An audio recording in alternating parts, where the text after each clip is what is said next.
कि आज़ाद हिंदुस्तान में 75 साल बाद हम ज़मीन खोद के ये देख रहे हैं कि किसका नीचे किसका मंदिर था। आज आप संबल भी दे देंगे, फिर बदायूं भी दे देंगे, फिर अजमेर शरीफ तक आ गई बात। तो मेरे पिताजी का घर है, मेरे 2 मकान तोड़ दो, पर मेरे बाप का घर नहीं तोड़ सकता ना कोई। मंदिर क्यों निकाले जाए? मुझे सिर्फ ये, मैं तो बार बार बोलती हूँ और सिर्फ यही चीज़ बोलती हूँ कि निकालने को इस ज़मीन के अंदर बहुत सारी समस्याएं दबी हुई हैं।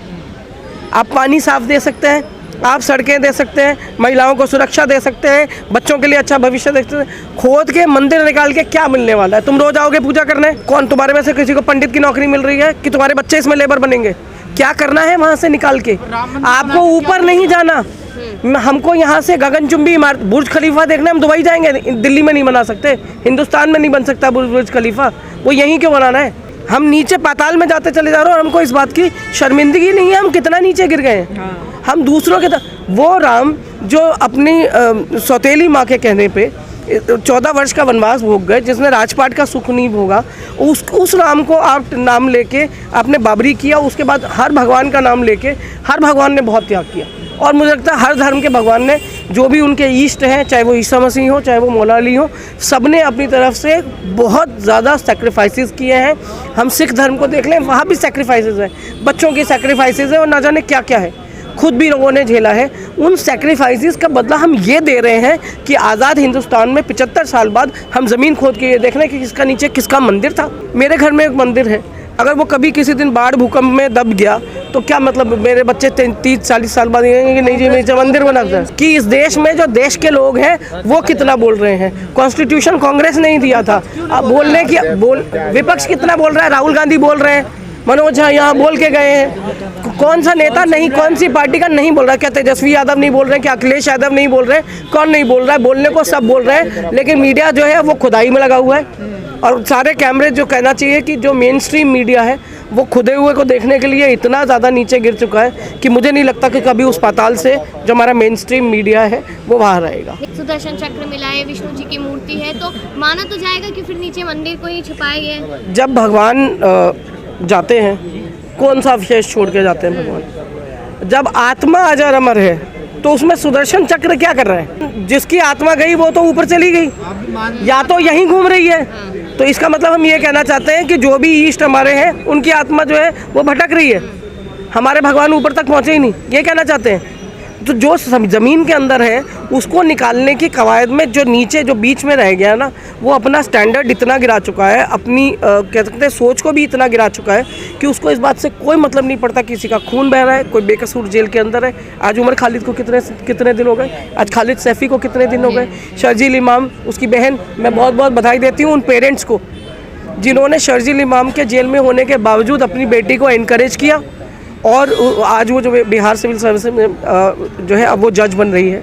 तो बच्ची ने भी मेहनत की, और मुझे लगता है कि न्यायपालिका तक वो इसलिए पहुंची है कि शायद वो भी उन लोगों को जस्टिस दिलाने में इंटरेस्टेड है जो आज की डेट में सत्ता में सरकार के साथ आमने सामने की दुश्मनी चल रही है। तो आपको लग रहा है कि सरकार ये सब कुछ करे तो उसके खिलाफ कौन खड़ा होगा, कौन इन सारी चीज़ों को ठीक करेगा? फिर देखिए, मेरा नाम निकिता चतुर्वेदी है, ये देवलीना कोहली है, ठीक है। यहाँ पे और बहुत लोग हैं, अलग अलग कम्युनिटीज़ के लोग हैं। तो कम्युनिटीज़ के जो लोग हैं ना, यही निकलेंगे, ठीक है। यही लोग कहेंगे कि नहीं अब बस बहुत हुआ, निकलना ज़रूरी है, बताना ज़रूरी है, बाहर आइए और इस बारे में बात। बनी हुई है मैम, कहा जा रहा है 38,000 मस्जिदों की लिस्ट बनी हुई है जहाँ मंदिर हैं जिनके नीचे। तो मतलब हमारे यहाँ ज़मीन ही नहीं थी, हिंदुस्तान में ज़मीन ही नहीं थी, सब मंदिर ही मंदिर थे। हम एक मंदिर से टाप के दूसरे मंदिर में जाते थे, हम रहते नहीं थे, हमारे पास घर नहीं थे।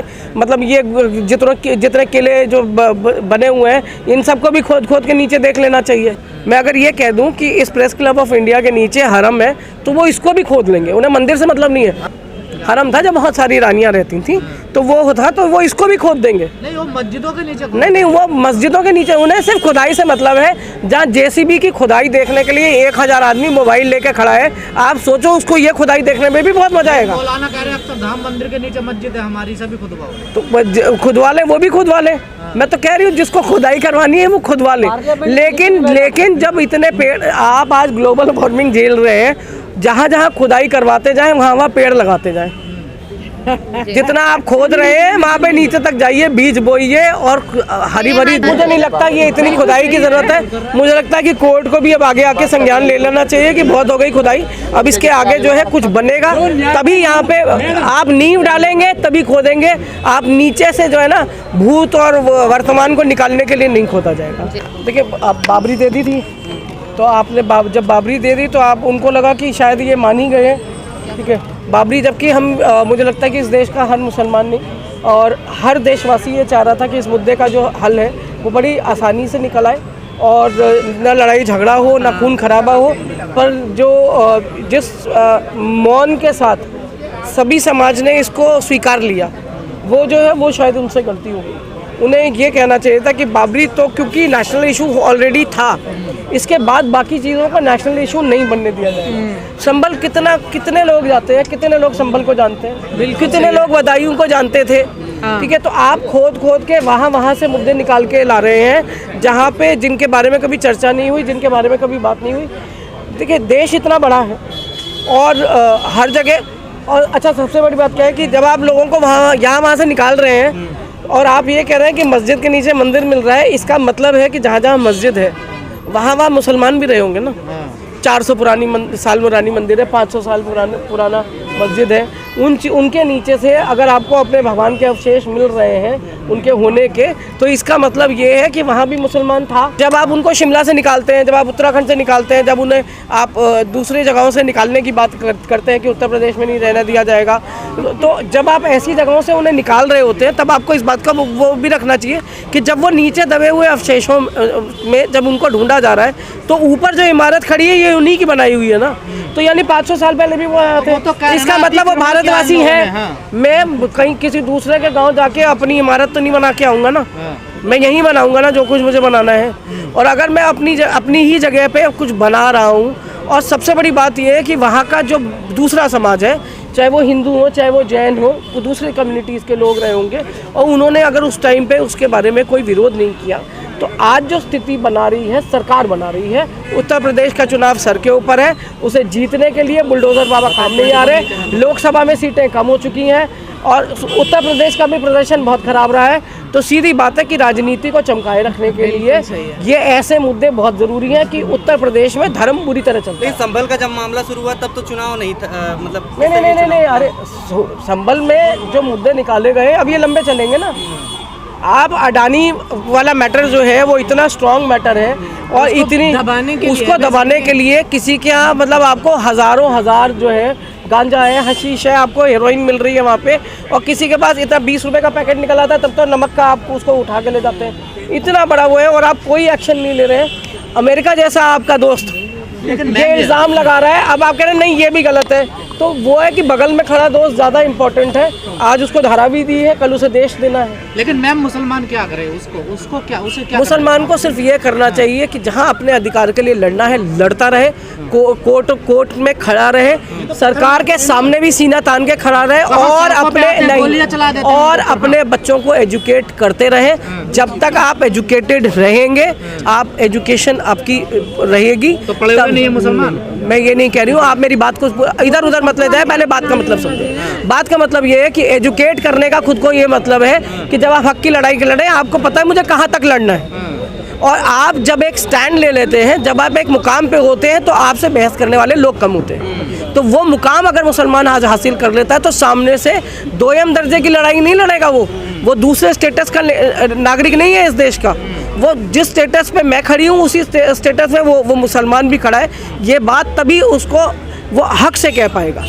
आज आप दबा के इसलिए जाते हैं क्योंकि आप जो है लड़ने से इस टाइम घबरा रहे हैं कि दबा दिए जाएंगे। डरा हुआ है ना मुसलमान, मैं वही तो कह रहा हूँ, वो आपको डराया इसलिए जा रहा है क्योंकि आप डर के आप एक स्टेप और छोड़ रहे हैं ना। आज आप संभल भी दे देंगे, फिर बदायूं भी दे देंगे, फिर अजमेर शरीफ तक आ गई बात। तो मेरे पिताजी का घर है, मेरे 2 मकान तोड़ दो, पर मेरे बाप का घर नहीं तोड़ सकता ना कोई।